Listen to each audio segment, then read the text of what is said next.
Over to you, Matt. Thank you, Ali. Good morning, everybody, and welcome to this meeting of the Licensing Subcommittee. My name is Matt Macon. I'm the clerk to this meeting. Just to confirm, there has been a change to the membership of today's Licensing Subcommittee. Councillor Tony Cooper, who was listed on the agenda as a member, has given his apologies for today's meeting. So Councillor John Fisher, who's listed as the reserve member on the published agenda, has taken his place on the subcommittee. I'll now move to the first item of business on the agenda, which is the election of a chairman for the meeting. Members, can I please seek a nomination for chairman?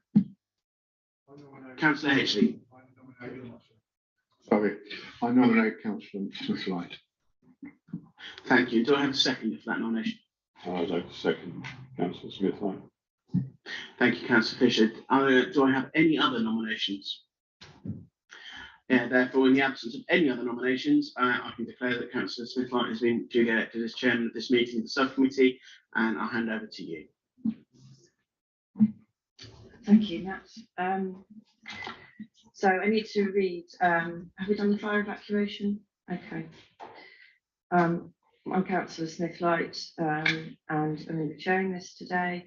Could the members of the subcommittee also introduce themselves? Councillor John Fisher, Saxon Ward. Councillor Colin Hedgley, Carford Ward.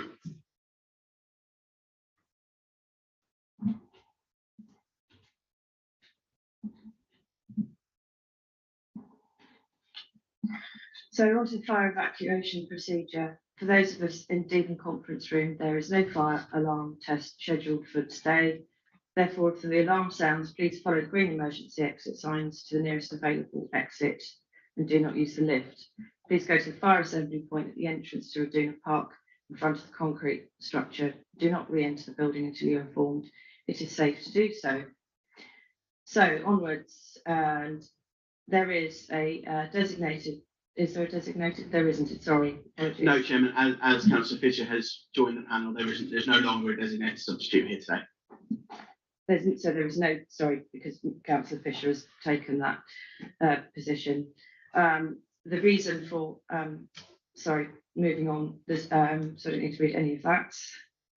Okay, at the conclusion, sorry, if an objection is raised, I will inform. That's also irrelevant. Moving on. At the conclusion of our consideration of this application, the subcommittee, together with its legal advisor and clerk, will adjourn to consider our decision. A message to this effect will be shown on the YouTube channel for the duration of the adjournment. At the end of the adjournment, if for any reason we require more time to deliberate, the clerk or myself will reopen the broadcast to indicate the revised time for the reconvening of the meeting. The message on the YouTube channel will also be refreshed to reflect the new time. We've already done the apologies for absence, yeah? Yes, just from Councillor Cooper, as mentioned earlier. I'd now like to invite any members and officers to make any declarations of interest that they may have in relation to the items on the agenda or at any stage during the meeting if it becomes apparent that this may be required. Okay, that's none. Thank you. I'd like to invite members present to make any declarations of lobbying related to the agenda item and to indicate their response, if any, to that lobbying. Thank you. I'd now like to invite legal advisor to introduce themselves. Martin Clark, licensed and managing housing lead lawyer, legal advisor for this meeting, and to the right of me is sat Jemima Shaw, who is a training solicitor who will also be attending this meeting for training purposes. Thank you. And the licensing officers, please. Hello, Leonie Holt, licensing officer. Thank you. The applicant and any person representing or assisting them. Mr. Enderby, if you'd like to introduce yourself, please. Hi, sorry, Alex Enderby and Fergus McMillan from Boxers Blues. Thank you. And the representative of any responsible authorities. Thank you, Councillor. I'm John Corkout, the Constabulary Licensing Officer. Thank you, Councillor. Inspector Claire Simons, Partnership Inspector for East Suffolk. And representative of interested parties who's made a relevant representation. Okay, thank you. Hello, thank you. Louise Burns, Environmental Health Officer.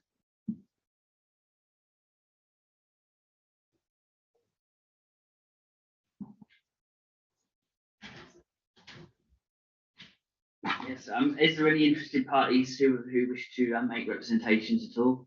Any other interested parties? And if so, can you please identify themselves? Yeah.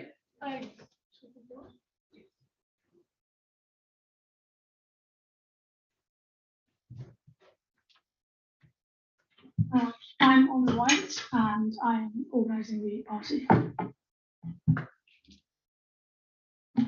Annalie White, her mother and the landowner. Thank you. Can I seek confirmation that all parties have received the agenda and reports for the meeting? If I can just set out the procedure as well. The procedure will follow is that the licence officer will present the report and the subcommittee and all parties will be given the opportunity to ask any questions.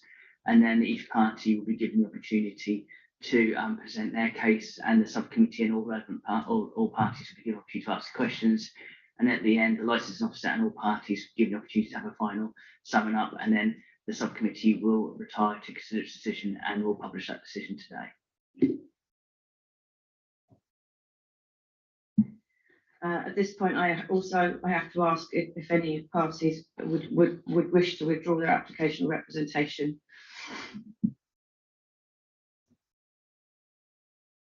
Okay, thank you.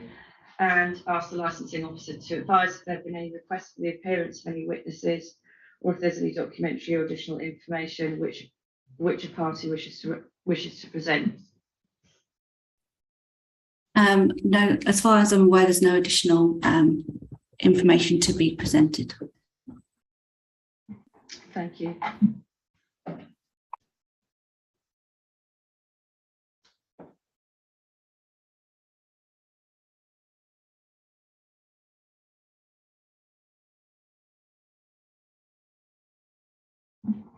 Can I then ask the legal advisor to clarify the procedure that will be followed? Is that what you've just already done? Yes. Thank you. Okay, it's all right. It's just all out of order now. No problem. I'd like to ask the licensing officer then to summarise the written report, please.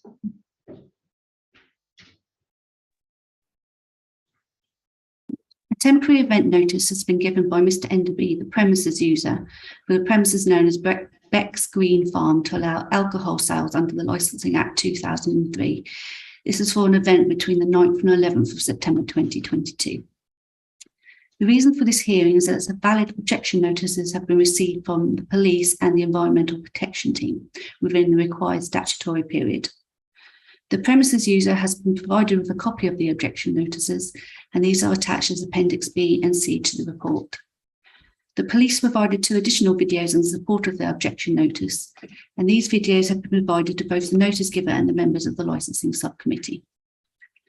The subcommittee will be asked to consider the objections and has the option to 1, allow the notice to have effect given the premises user, the police and environmental protection officer notice of the decision, or 2, issue the premises user with a counter notice if it considers it necessary with promotion of the prevention of public nuisance objective, and a notice stating the reasons for its decision. Depending on the decision of the subcommittee, the premises user and the relevant persons may appeal to the local magistrates court within 21 days, but no later than 5 working days before the day of the planned event. When announcing its decision, the subcommittee is asked to state its reasons. Thank you. Thank you. I'd now like to invite the subcommittee to ask any questions of the licensing officer.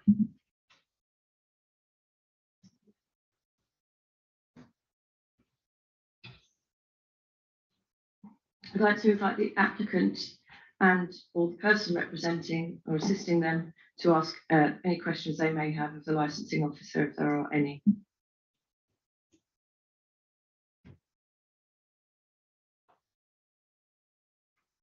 Okay, I'll take that as a no. I'd like to invite the legal advisor to ask any questions of the licensing officer.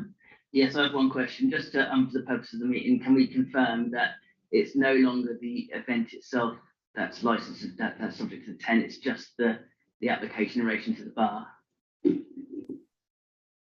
Yes, that's correct. The 10 has only been submitted for the mobile bar. Thank you. I'd like to invite the applicant to present their case, including calling any witnesses. Good morning, everyone, and I'd like to thank everyone for their time today. We are aware that there is a long history with this application for the temporary events notice for Beck's Green Farm. However, as circumstances have changed and that this is now strictly an invite-only private party, we believe our most recent temporary events notice raises no further concerns and actually encourages a safer, more controlled atmosphere, and we see no reasons for why this event cannot go ahead. Even as a young startup, we have already had experience running our own bar at events like this, such as sports festivals, music festivals, and private and corporate parties, a few of which have had upwards of 1,000 attendees. We have had no issues with public disorder or nuisance, and have found that a paid bar actually helps prevent any disorder, as it puts us in control of how much people can drink. We have all the right licensing and necessary insurance to carry out events such as this. And as the expected number of guests is actually 150, rather than the original 300 invited, it will be a smoother operation and easier for us to control at the bar. We are also going to be reducing any further risk by running a plastic-only bar. If there are any further concerns, we'd be more than happy to answer them, and we hope that you reconsider and allow the private party to continue, as not only this will contribute to our development as a young alcohol company, but also as the White family has already put a lot of planning into the event. And I know that they have some comments of their own regarding the organisation and the running of the event. Thank you very much. Thank you for that.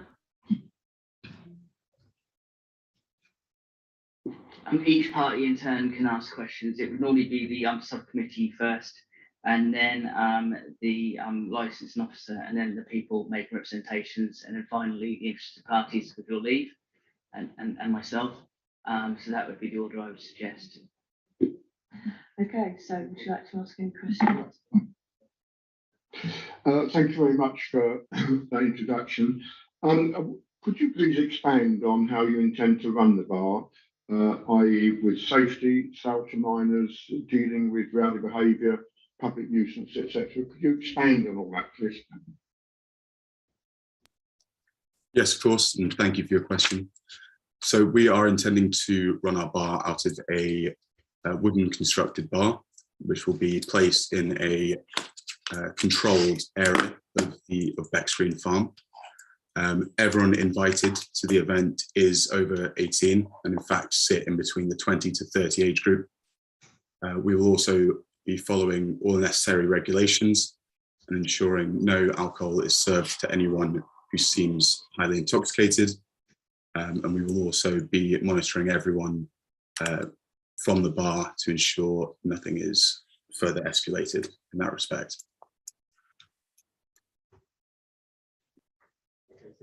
Thank you. Thank you, Chairman. Yeah, I do have a question in terms of access to the premises. How does that in the environment, I'm thinking the narrow roads, etc., compare with other venues that you have done yourself? Also, the venue is fairly similar to a sports festival that we've done. It was up towards Leeds and had a sort of narrow path entering a sort of sports complex. As far as the particulars about the event, I would, if I may, pass over to the Whites, who would be able to give more information about the access. As we're not as not clued up as them, if that may happen.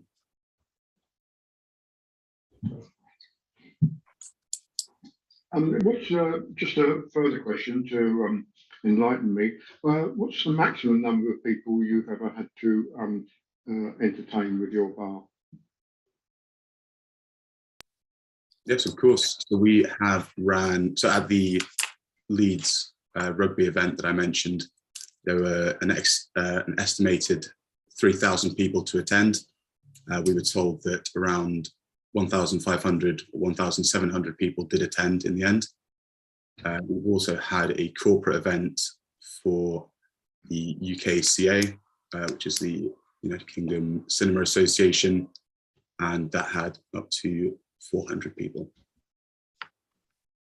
Thank you. And have you ever had cause to call in the police through rowdy behaviour, etc., any of your situations? Not in any event that we've done. Any potential incidences have been controlled either by ourselves or the security at the event. However, we haven't had to us ourselves get involved and call security for any reason. Okay, thank you very much.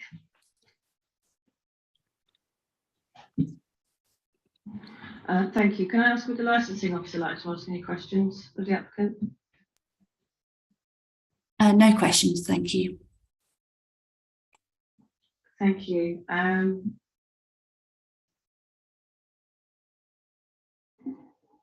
It will be the parties that made representations next. Yeah. Okay. So would the parties that would like to make representation, who are making representations, like to ask any questions? Thank you. Thank you. During your representation just then, Alex, you mentioned that you control everything from the bar. You can, you said you can monitor everyone. Can you tell us how you go about that, please?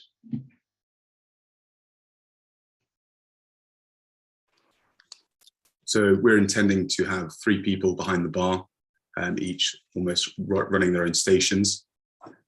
We both are actually, sorry, I'm Fergus as well. This is Alex to my left. We are both we're both, bartenders ourselves and have the necessary training to keep an eye out on people at any event where we can see if there are any suspicious behaviour or any people are showing signs of intoxication. Thank you. So if somebody becomes intoxicated and violent or stroppy, as it were, how would you deal with that, please? So initially we would listen to what they have to say and calm them down and de-escalate the situation. We would offer them water instead of any alcohol. And if the matter was to escalate for any reason, we would speak to the organisers of the event. And as this is a family and friends bar or event, we wouldn't expect this type of behaviour to happen. And we would assume that the friends of the individual would come in and help. However, we would deal with it in a calm manner and de-escalate it as much as possible.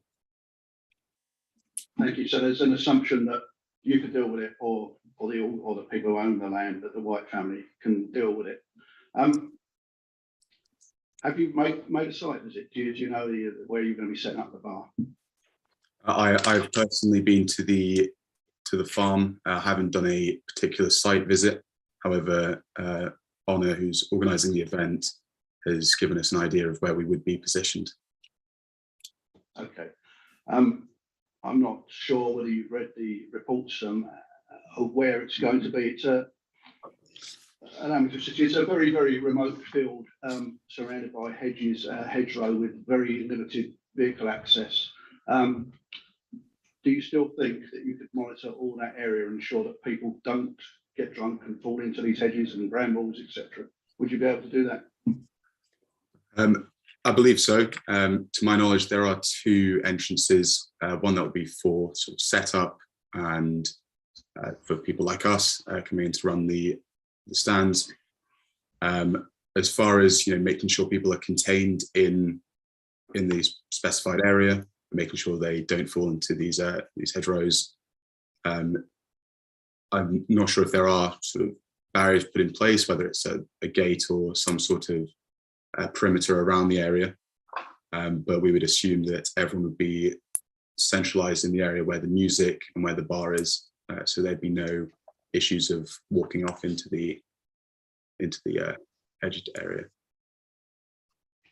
So you're assuming that 150 people can be monitored safely, and you will know virtually all the time through one or other of you that everything is safe. Is that what you're saying? I believe so. Thank you. And could you just assist me? I know Inspector Simons has got a couple of questions, but what sort of alcohol will you be selling? Will it be the whole range from spirits, wines, cocktails, etc., or is it just a particular product? So our own product is a 6.5% bag-in-box of cocktail. We will also be selling beer and wine, so nothing above that, which will also help actually for the obviously ensuring people aren't too intoxicated. As we won't. One last question there. I believe your website shows that the drink, your cocktails, will cost £1.50 each. Would that be a fair assessment? Fairly cheap. Oh, so that's advertised as the cost price. So if someone was to buy a box of booze online, they would receive the equivalent of 20 cocktails priced at £1.50, as each box of booze is £30. At the festival, we would not be serving at £1.50. We'd be serving at around £5 or £6 per cocktail. Thank you. That's all my questions. I'm Inspector Simons. Thank you very much. Thank you, Alex. Are you a personal licence holder? In terms of licensing? Yes, sir. Are either of you or your 3 staff personal licence holders? Yes, I'm a personal licence holder. Because you mentioned earlier in terms of necessary regs, monitoring in terms of licensing, and I just wanted to make sure you knew what your responsibilities were under the Licensing Act. Well, Challenge 25, making sure people aren't intoxicated, and like the well-being of the bar. I mean, I'm not sure.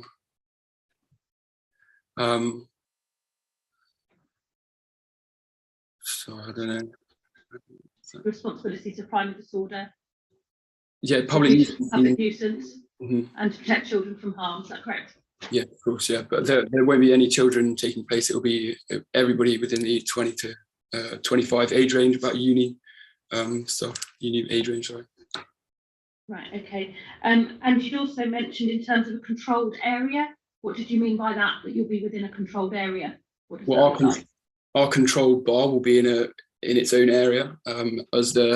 We submitted a map as well with the temporary event notice that our bar will have our specific area encompassed within the field. So the actual event will also be taken in a closed-in field, ensuring everyone's staying together. Thank you. And you also mentioned at previous events, festivals that you've attended, they were all public events, to my understanding. And you said where there have been issues, you've relied on security. Is that correct? Yeah. Well, I guess it's if we were ever to.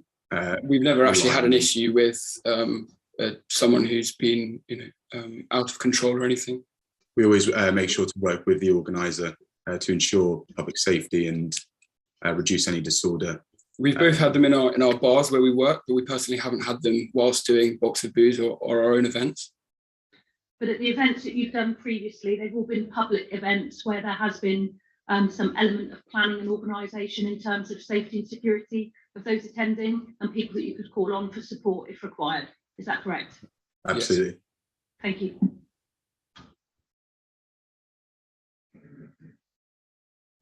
Is there anybody else who would like to ask questions?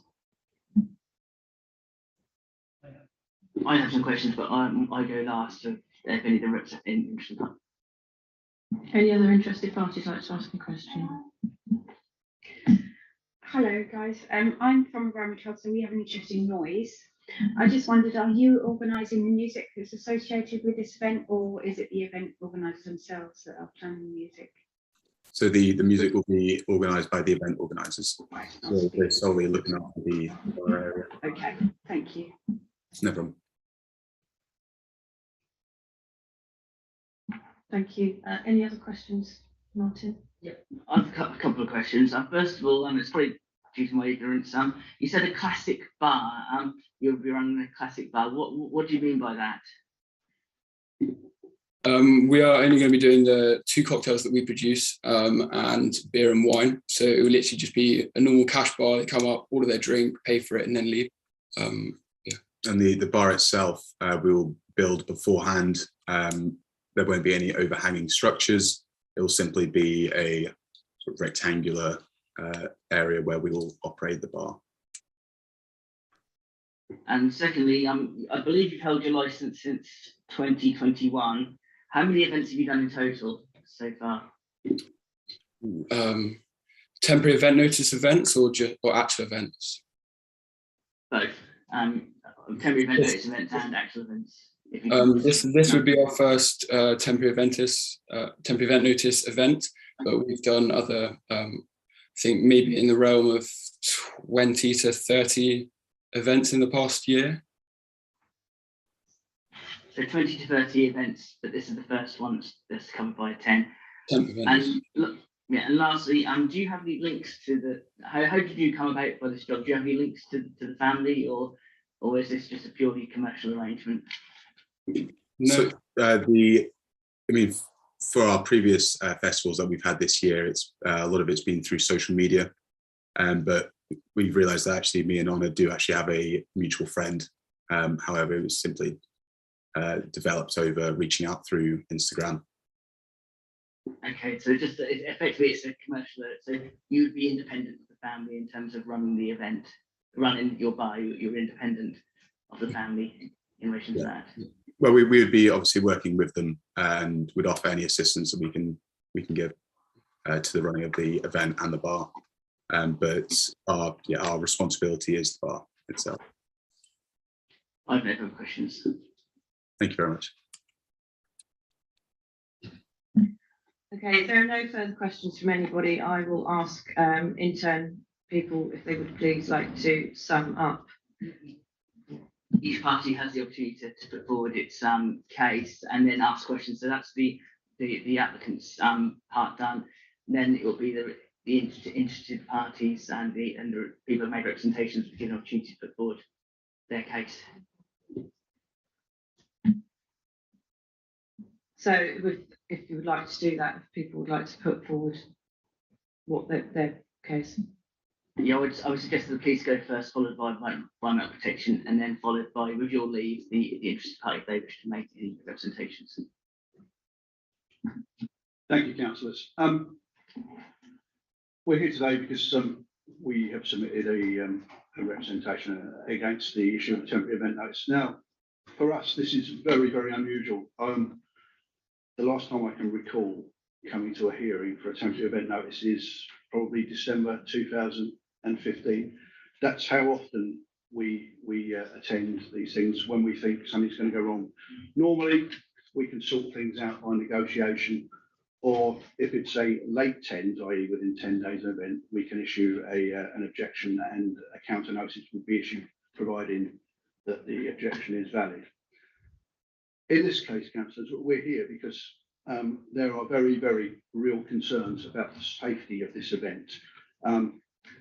It is now billed as a private event, and as such, you can only look at the alcohol side of things rather than the regulated entertainment and the late night refreshment, which it would have been had it gone as a commercial event, which it previously was up until a few weeks ago. So you've got to concern yourself with the supply of alcohol, and will that cause any issues with crime and disorder, public safety mainly, and perhaps public nuisance as well. We have been monitoring the situation since the summer of 2000, when it was learned through local sources close to the location that there was going to be what we considered an unlicensed music event taking place at Beck's Green Farm. Inquiries and visits revealed that that was probably going to be the case.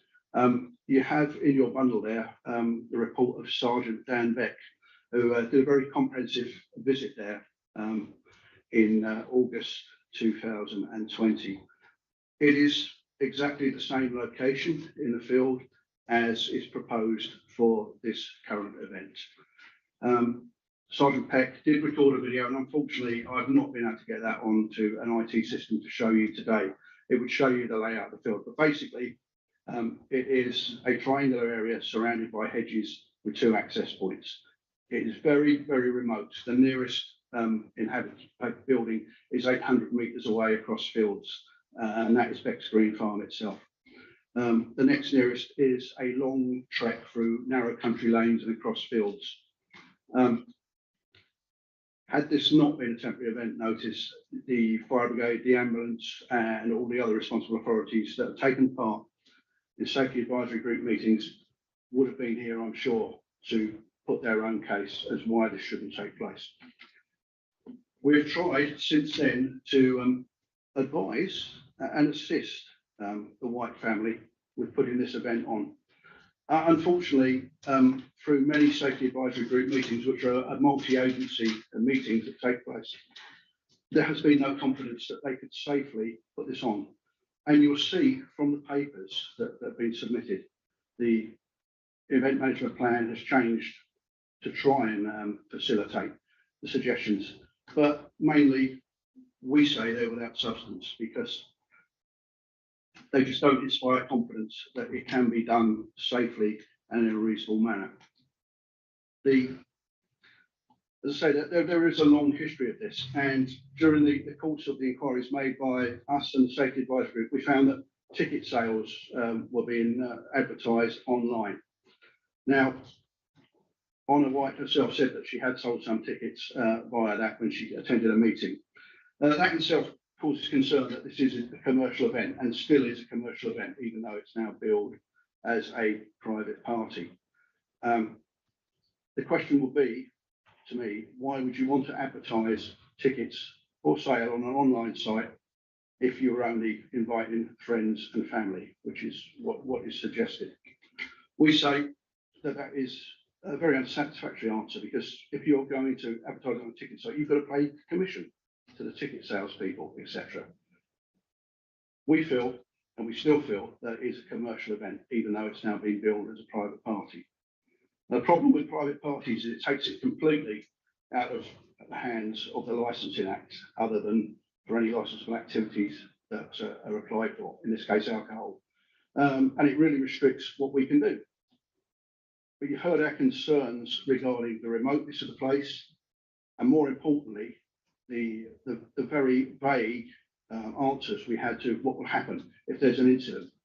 This has been a theme from the very, very beginning when Honor White was first spoken to in 2020. What would happen if somebody got drunk? My mum would sober them up. What if that person became violent? Don't really know. It won't happen anyway because I know all the people attending. What if there are drugs? They wouldn't do drugs. I know everybody. This is the vague and very non-committal answers we've had throughout, even up until the last visit made by V. Johnson from Environmental Protection, who made a site visit, and her report prompted just about every responsible authority who attends the Safety Advisory Group to say, this is dangerous, this is not going to happen. From our point of view, if things get out of hand with drunkenness, we can't control it. There will be limited access to the place. We cannot get police units in, and this is something that Inspector Simons will address with you in just a minute. It will be very, very difficult for whoever's trying to control this to control it if things get out of hand.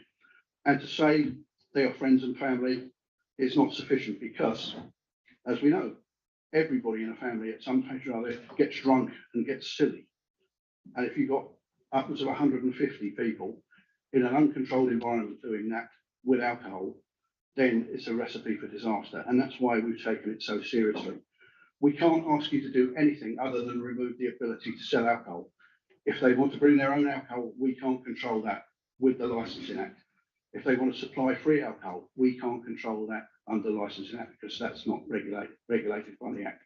But we would ask you to consider very, very carefully whether you feel that this would be a safe and well-run event that would allow people to drink responsibly, and should they not be able to control that, could they control public safety, crime and disorder, etc. I will now hand you over to Inspector Simon to tell you about our concerns and the police response that we've had to put in place to deal with this. Thanks, John. The 10 application, albeit Alex has said that it's only 150, will permit up to 300. But the 10 under the Act will give up to 499. So be that 150 or 300, that would give concern if there was a pocket within that of public, which would be uncontrolled, as some of the ticketing was out in the public domain, unless the organiser could give an assurance, an absolute assurance that they knew the intention and character of every single person present, which I don't think anybody could reasonably give that reassurance. And also the alcohol sales from 4 or 5 p.m. on the Friday until 2 a.m. Saturday morning, and again on the Saturday night until 2 a.m. on Sunday morning, is almost a 48-hour event with some break during the day on the Saturday. And from what Alex has said, a commercial aspect to that, where either he or the organisers are going to be making a commercial profit from the sale of the alcohol. Because were that not to be the case, then you could simply buy the alcohol wholesale yourself from somewhere like a cash and carry or a booker, and to provide it at your event. But they've gone out to a commercial outlet to provide and sell alcohol. And I do know that the farm itself does have a pop-up bar already in situ. So I can't imagine it may be something that they're providing. I think it's already in situ at the location. The fact that they haven't been there gives me some concern that they're going to put their name to a very small and upcoming business, which could go horribly wrong. It's not under the guise of a public event, which is giving them that safety and security and under an existing licence. And only one of them has any sort of internal knowledge around the licensing itself. In terms of crime and disorder, then, from my perspective, it's an unknown event. So were it to go ahead, I don't know what I'm dealing with. We have a lot of demand in Suffolk on our officers, and although we wouldn't expect the event organised to be responsible for policing, we will have to put that contingent in place purely because of the remoteness of it, the likelihood of up to 300 people turning up and camping all weekend on a field with no assurance as to what other provision there is in terms of things like sanitation, food, etc., which does cause an awful lot of aggro with people's expectations. If there are people coming from further afield with high expectations of a festival style event, to find they're camping in a field with a pop-up bar will leave a lot less than happy. And that's the element that I'm having to try and police with little knowledge, so it becomes an unknown event to me. And a lot of the questions that we presented through the SAG, most recently in May, Honour herself didn't attend, and the results of that SAG were presented to her, and there was no cooperation or communication from that day until we received the 10 notice from Box of Booze. In terms of the music being provided, their online presence gives some concern. In some of their comments, we provided that. Yes, we have. By way of a photograph, means that they can F the law and that they agree with that raves are okay and it's not antisocial. So that element of music combined with alcohol does give me a very, very large concern about the nature and intent of the people going there, their expectations, and the fact that they'll be able to buy beer and wine and cocktails with impunity for up to 12 hours. Or may be able to take their own or other controlled substances which can't be monitored, will not be monitored, and no safety or security will be put around that to monitor the behaviour of those present. No marshalling, no other security, where we would normally ask when people have had enough, they would be removed from the site. I haven't got any provision for that. My concern would be that the officers would pick up that. So I'm having to put in place a contingent for that weekend, and also looking at preventative legislation that we would invoke should it be permitted, so that we would stop it going ahead on the realms of crime and disorder as an unknown entity, and that crime and disorder is very likely. And those are my concerns, councillors. Thank you very much. Licensing officer. You had the opportunity to ask any questions, so the subcommittee have the opportunity, then licensing officer, then the parties. Yeah. Sorry, the subcommittee then, would you like to ask? No, I'm happy with what I've heard. Thank you. No, okay. Licensing officer then? No, I don't have any questions, thanks. Okay, thank you. Would that leave the applicants, is that right? Yes, the applicant, the other representative, other responsible body, and also with your leave, the interested party and myself, but the next person to go would be the applicants. Okay, the applicants then, do you have any further questions?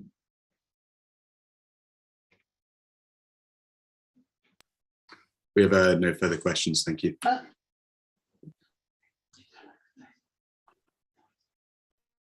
Sorry, somebody like to say, awesome, yeah. As a landowner, owner, I would like to make a comment about the access, which I believe you hasn't been correctly put forward. When we had a small camping event, the police did turn up to come and double check that we only had 30 people, and he said everything was fine. He drove there in his car behind me.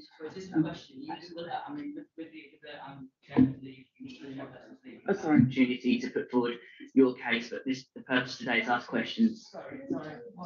No, don't apologise, I wasn't clear. Thank you though, you'll get a chance in a minute, thank you. Thank you, Chair. Generally speaking, in environmental protection, when we have a large event like this, we request some kind of normally a noise management plan, which would outline how noise will be controlled so as to prevent nuisance to neighbours. We normally try and discuss this at early stage before we get to this close to an event. We haven't had that. So my colleague whose area this is actually, that's why he's recommended refusal. So from a noise perspective, we need a bit more information before we can agree to it. I'm not sure that it's the appropriate time to discuss what here, but if we can give advice if necessary. Thank you.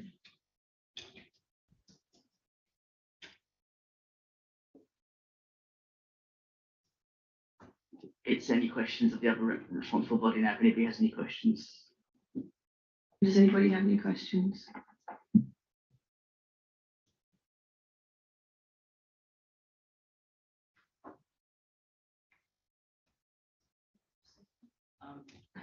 It's entirely up to you with your leave. The interested party can put forward a case if they have any case they want to put forward, but it's with your leave. They don't have the right to do it, but you can give them the. Yeah. Over to you again. Sorry, I believe I sort of covered this earlier, but the access has been slightly misconstrued. You can drive straight to the car, straight to the field, in a lorry, in a camper van, in a food vehicle, in a low car. There is no access problem for a vehicle. So the police followed me last time. You just take it slowly. It's a bridle way that's been used for hundreds of years and used to be the back access to Redisham Hall. So, and there was an ancient house right by where the access is. So it's a hardcore track, which my husband slightly damaged, but he can soon put that right. Okay, thank you. May I also comment? So yes, the track is very accessible. Also, when they came over, it was on the stubble, and we've also had some comments in the past about fire engines and ambulances not being able to get over there. But fire engines have been able for years to go over stubble fields to get to combine fires and any problems. So points like that have been made, and I just want to reassure that that is not an issue. I'd also like to go over the COVID situation 2 years ago, when we were approached by the police and had conversations with them. And at the time, a festival called Maui Wowie, which is in Norfolk, was setting up because camping was allowed at that time in the summer. Campsites were open to 500 people in Cornwall, and I'd been to them and I thought, well, why don't we have a campsite that's socially distanced and some music running so I can get my friends together, because we had a really awful time at university where clubs have been shut and we haven't had the experience everyone else has, and had not seen each other for a long time. So I thought, let's get everyone back together, socially distanced campsite. And I was naive to it, I admit that, but now we've gone through a lot of meetings, a lot of conversations with the council. I've learned a lot over this time. And we actually cancelled the event, which was meant to have the big campsite and had 30 people. Police turned up. They said it was absolutely fine. And the policeman was lovely. He said to me, here's some information and absolutely try and reapply in the future. So I gave it a year of rest and I reapplied this year. I'm the same name and I've been working in Amsterdam, and in my time off from work, I have been in contact with V. Johnson from the council and spoken to her about everything. I have sent in lots of documentation with risk assessments, event management plans and everything. And of course, as you start to learn these things, some things I'm not clear on, and I've taken on all the advice, adjusted, learned. And we have, you said that you had no communication after the SAG meeting, which I was devastated I could not turn up to because my Wi-Fi had broken out, which I'm sure everyone has experienced at some point with this new way of communicating. So I was devastated by that, but I had a conversation with Lee Johnson shortly after, and she came and took a site visit.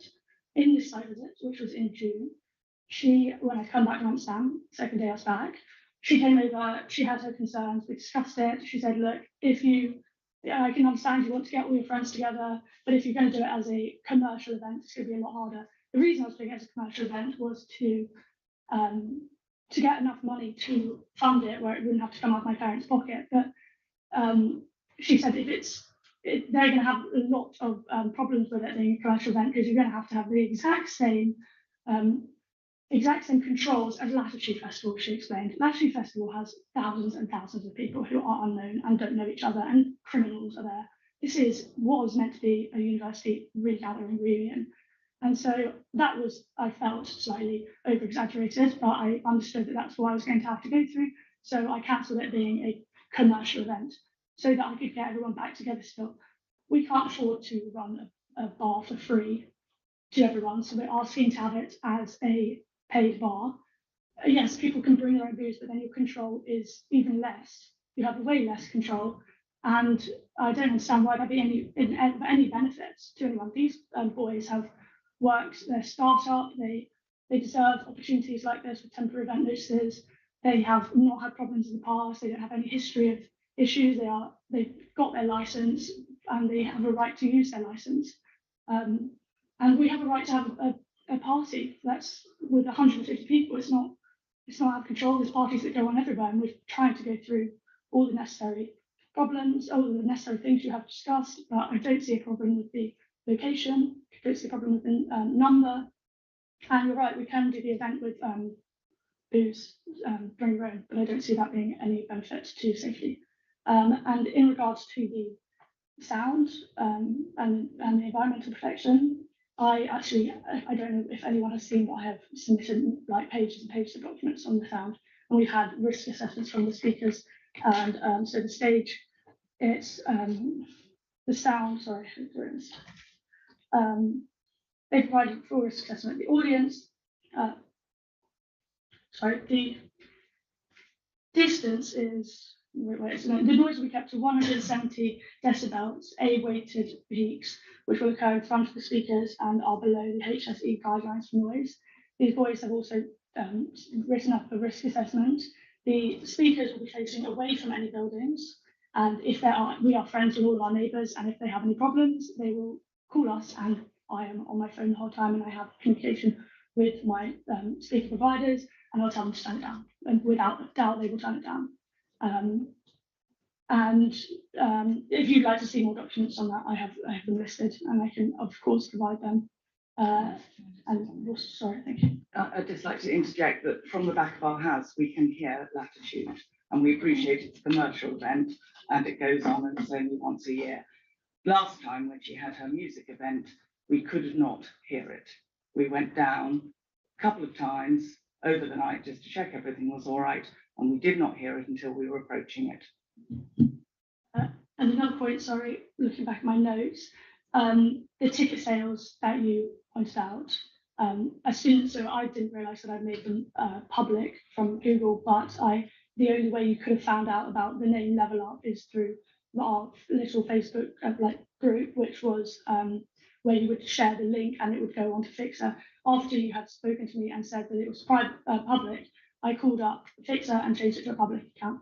That was then what happened? And then, since I've made it a non-commercial, I cancelled the event on Fixer. I called them up, they cancelled it, everyone was funded. I sent proof of the refund to Teresa Bailey. And so she has the proof of the refund. So that's not happening. And then on your other point of people going to be turning up from all over the country and disappointed, it's a free event. So if they're disappointed, that would be very unlikely and unheard of. And then my friends, and there's 150 people, so I can't see that being the point. I have all of their emails, and with regards to the field and how it is shaped, we also are going to be paying for lighting, so you can see every point of the field. So you're not going to be stumbling into ditches. There are also going to be people around there who are family, who will be going around checking that there are people falling in ditches or anything. It's going to be the bar people there. There aren't any ditches, the hedges are very compact.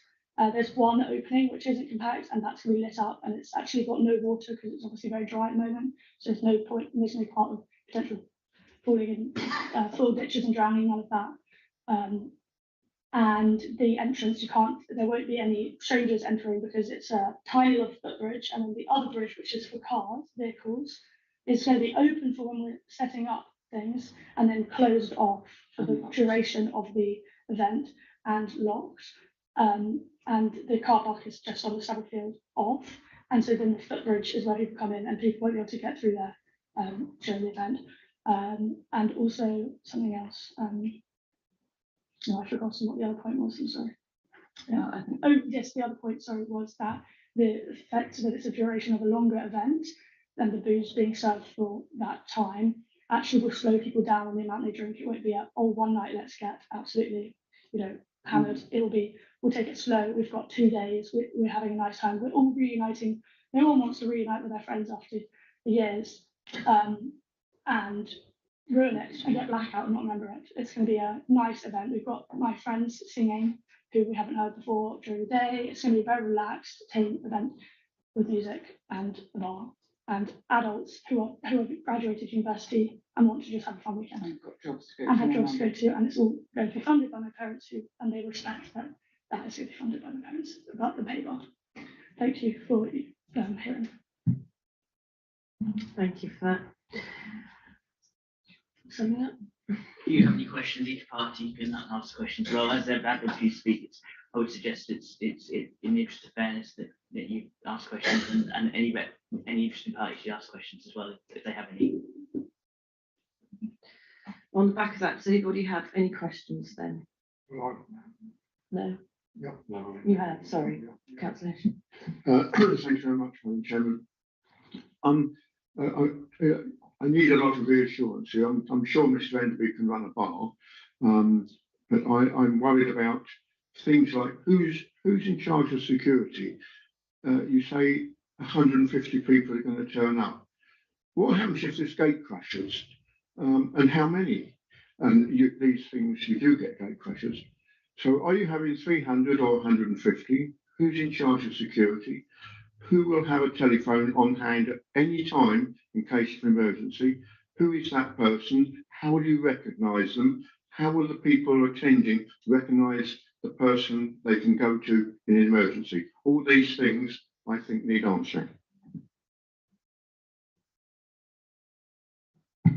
So there's 300 advisors with 150 attending.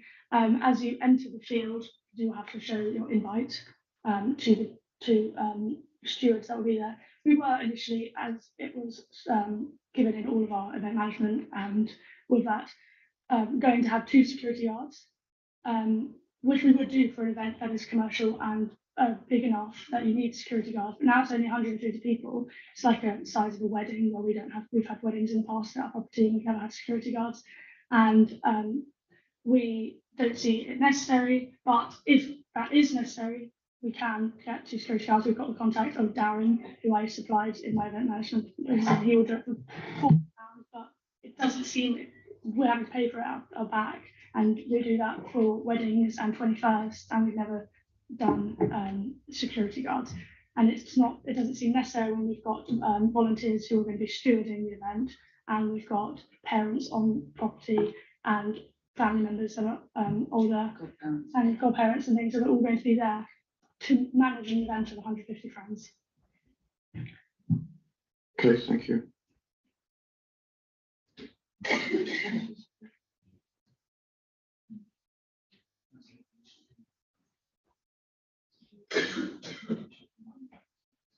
Sorry, can I make one extra point? For this meeting, it's for the bar. So getting temporary event notice for the bar. So without the security, people are still going to be bringing booze, whether it's from a bar that's supplying it and keeping the controls, or whether people are bringing it and just drinking it without any controls. So the security guards, if we have security guards there for either one, or we don't have security guards for that either one, but the bar actually will increase the safety of the attendees. Okay, so licensing officer, have any questions? And no questions, thanks. Okay, police, would you like to ask any? Thank you. Ms. White, you say you're going to employ 2 security guards. Did I hear that properly? We would if we were going to as a commercial event, but now with it being £400, we don't see it necessary because there's only 150 people and it's not a large event. And we've got people who are volunteers and adults that will be looking over it, and they are friends. It's like a wedding or a 21st where you don't usually see security guards. Okay, you liken it to a wedding, but this is a 2-day event with a minimum of 150 people. What if somebody does get out of hand? Who is going to control them? People can become very violent. They take more than 2 people to control them. Who is going to do that? Are we moving away from the point of the bar? Because if you're saying that the event can go on either way, with a pay bar or without a pay bar, because so the point we've got to keep on is the pay bar and its security and keeping people safe. I will answer that anyway because you're obviously interested and I want everyone to feel confident about the event. We have people on there who have their first aid from this speaker company and the bar. They have first aid. We also have parents there their service in field, and it's a small field. So when there is an issue, they know it's me that's running it because it's my event. They know my parents, they're my friends, so they know my parents. They can say, "Oh, our friend has fallen in a ditch. She's where there's no water, so she's sprained her ankle." And they come to me. I call my mum. Mum comes. She gets in the car. We take her to the closest hospital, or worst case scenario, an ambulance has to come, which it can happen in any event, any situation. And there is access, and they will be able to get there. Okay, so no security. Could you just assist me with this, because you're saying that it's all about alcohol in the bar, and it is, because once people get drunk, then they need controlling with security, and it seems that you're not going to have any. You're going to rely upon friends and family and relatives again. Is that the case? There will be no security at all. I think I just needed to understand that we are now making it a paid event. No, not paid event, sorry, it's a paid by my parents event. So this means that we have to cover all the costs. And for 150 people, with £400 for 2 security guards is a lot of money. And we understand that you think that, but with lots of events of this size and in this situation, you don't usually have to pay for £400 for security guards. If you see it as a real problem, we will pay £400, but I just don't see it. It's slightly unfair because we've had events in the past and events all over the country that don't require security guards when it's 150 people. I was going to at the point of 400, 500 people who are paying, and we are responsible for them because they're paying for an event and they require a certain amount of safety. Whereas now people are coming for free. They are friends. It is very similar. It is the same as a wedding, 21st. Thank you. And just one last question from me. Are you still using bass rate sound as your sound system? We are still using sound systems, the sound system that we had, which I just explained. Thank you. No further questions.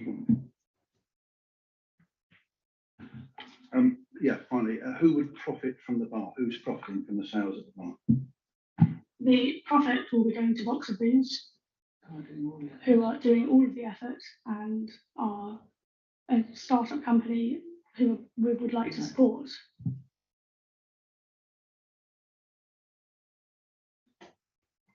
Any more questions of the applicants?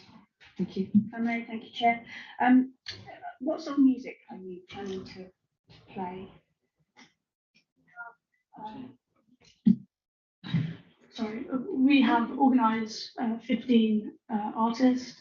3 of them are acoustic singers who are all friends from university who none of us have had the opportunity to see live for a long time, and it's going to be really nice to get them all together and sing a very light melodies kind of thing with guitars and keyboards. And then during the evening, it's DJs who will be playing disco.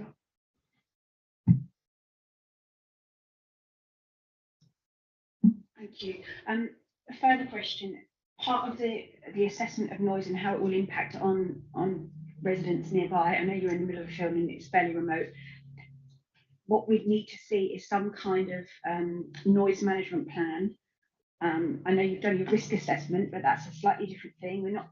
I'm not concerned with how loud it is at the speaker, outside the speaker. I'm not interested in how it's affecting the nearby residents. So we need something that says we've got a plan to walk the perimeter. We can your phone number, we can turn it down. We're going to position the speakers in a certain position so that they don't point towards the receptor, that kind of thing. I haven't seen that, so that's something that we would need. Yes, that was supplied when I was applying for a commercial event by the speaker company, and it involves speakers being positioned away from the closest residents. Then there was also going to be a phone number that you could call to, which we will speak to all of our neighbours about, and we are friends with all our neighbours, so we speak to them all and we say, and they know it's our event because they know that we own the land around there. So they will be able to contact us very quickly, and we are in very good communication with the speakers who actually are going to be running the stage, so getting the new artists on and getting off the next one. So they're going to be constantly by the speakers, and they do the sound management with the boards. So they will be there, and I can get a phone call from mum, dad, from a neighbour, and I will say, can you turn it down? And then double check with neighbours, is that okay? Is that the right level for you? And then continue. So once we know this can go ahead, we will be visiting all the neighbours with a phone number to ring and explaining about it. And to our faces, all of them are thrilled. Honor is having fun with her university chums. What they say behind our back is, you will know.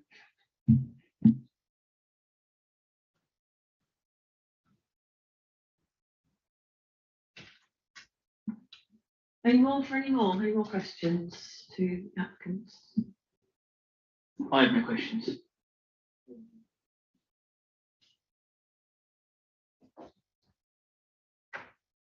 I think I'm right, this is the stage where we sum up. So I would like to invite in turn, first of all, the licensing officer, would you like to sum up, please? Thank you. Thank you. I don't believe we have anything further to add. Thank you. Okay, and the applicant, Box of Booze, would you like to sum up? We also don't have anything further to add, but thank you very much all for your time. Thank you. Anybody else like to sum up? Martin? Okay, interested parties, would you like to sum up?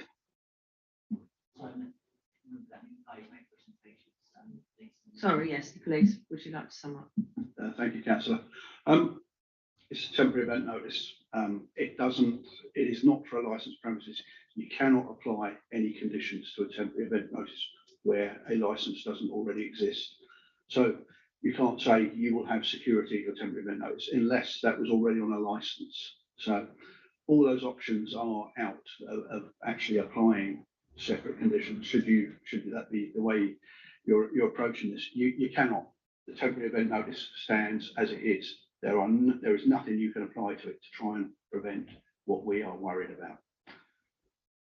You've heard the history of vagueness that's gone on and the happy assumptions that nothing will happen because we know everybody and our family can control this. Our concerns are it is a 2-day event, there is alcohol available, there is music that's going to be quite loud. People cannot control adequately what is going to happen there. And that is our concern, that alcohol mixed with this environment is going to cause crime, disorder, and compromise public safety. You've read in the papers, hopefully, that there are many, many professionals involved in looking at this from the safety advisory group. It's not just the police, it's not just environmental protection. They've all expressed concern down the months that this is not a safe area and this is not a safely controlled environment, and the people running it are not competent yet to run an event like this whereby nobody would come to injury or harm. And that, councillors, is why we ask you to do as much as you can, and then part of the Licensing Act asks you to do everything you can to prevent crime and disorder. This is why we ask you to reject the application and issue a counter notice in this case. Thank you.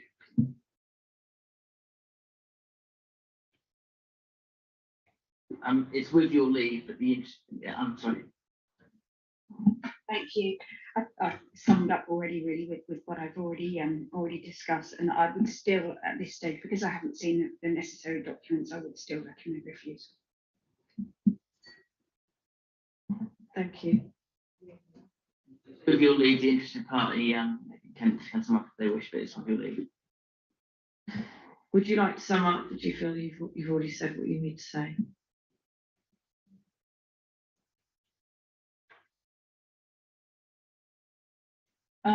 I've got to say that we do feel confident that we can control 150 people.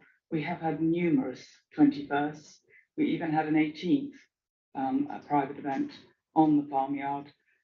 And 18-year-olds behave an awful lot worse than 20 to 25-year-olds who've got good degrees from a very good university and who are all starting their jobs. They are not stupid children. And we have, when you say we haven't got anybody, you know, officially employed as a security guard, if you make that a stipulation, we are nice people. And yes, of course, we'll pay another 400 pounds for a couple of people to stand around doing nothing at what is effectively a musical camping event for friends, non-paying. And the only reason that we want the pay bar is that actually we're paying enough. We don't want to have to fund the booze for an entire weekend for 150 people. It's costing us enough as farmers. So that is why we think if you're paying for your booze, you moderate it a little bit more. You have a professional barman controlling it. This is a field that we will be putting thoroughbreds out on afterwards.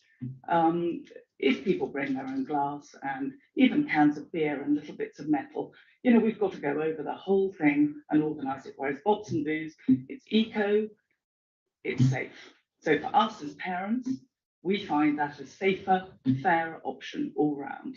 And we feel really that we're being victimised for something that actually Honor tried to do this as a setup. We'd rather let her get on because she's a bit of an entrepreneur. She's got to learn on her feet. So my husband and my view is have a go. You know, once it was pointed out to us, actually you can't do it that way, we have complied with everything that has ever been asked. She cancelled a load of friends. We took it down to 30 last time.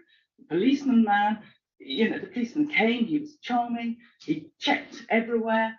He went away. He told me happy. So we assumed we haven't got a black mark, but apparently we have a black mark. Does this mean my other 5 daughters can't get married? Well, where are we going from here? You know, I think sense has to come out. This is not going to be a problem. We are confident of that because we know the guests, we have their emails, they've been to stay with us most of the time. So I don't understand quite why we have 10 paid people here going into something that really, honestly, is not going to be a problem. Thank you, made your case. Okay, is anybody else? No, I think that's it, isn't it? Right. So we, as a subcommittee, will now adjourn with the legal advisor and democratic services officer to consider our decision. it takes as long as it takes, but do we want to give some sort of sense of how long we think?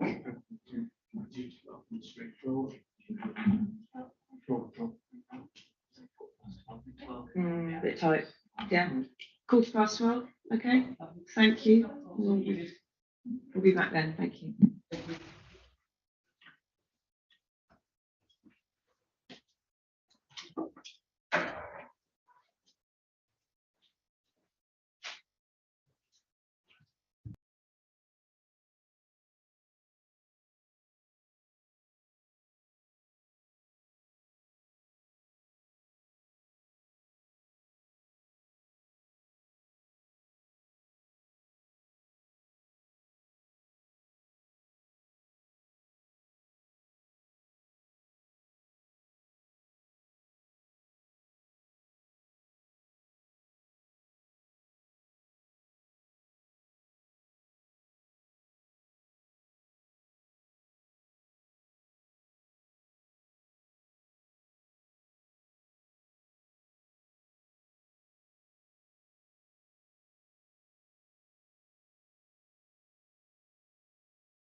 I'm really sorry to interrupt, but we aren't able to hear anything unless that's done on purpose.